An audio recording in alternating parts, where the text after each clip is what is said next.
আসসালামু আলাইকুম। আজকে আমি আমার বাচ্চার জন্য রান্না করব।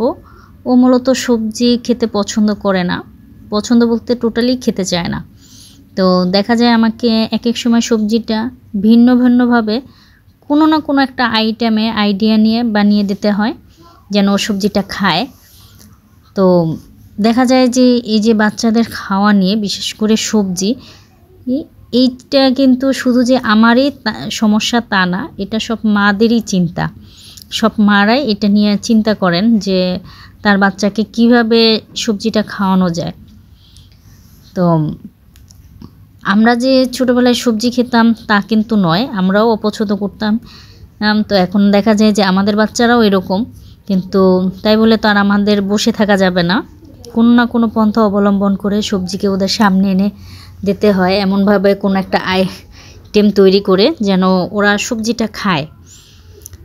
আর দেখা যায় কি সবজিটা যদি আমরা কয়েক পদ সবজি, যে পাঁচমিশালি সবজিটা যদি রান্না করি, এটা বাচ্চাদের জন্য সবচেয়ে বেশি ভালো। কারণ হচ্ছে একজন মানুষকে প্রতিটা ভিটামিন পর্যাপ্ত পরিমাণ পেতে হলে প্রতিটা সবজি আলাদা আলাদা করে রান্না করতে হবে। কিন্তু আমরা একদিনে এত সবজি রান্নাও করি না, আর এটা আমাদের পক্ষে রান্না করা সম্ভবও না।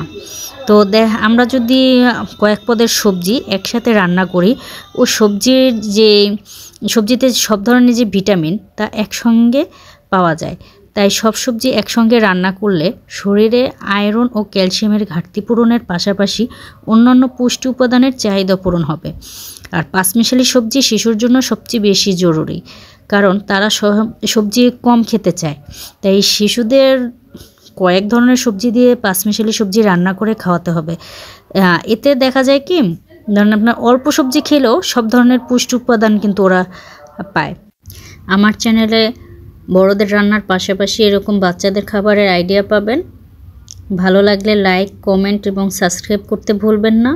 এবং যারা ফেসবুক থেকে দেখছেন তারা অবশ্যই লাইক, কমেন্ট এবং ফলো দিয়ে রাখবেন।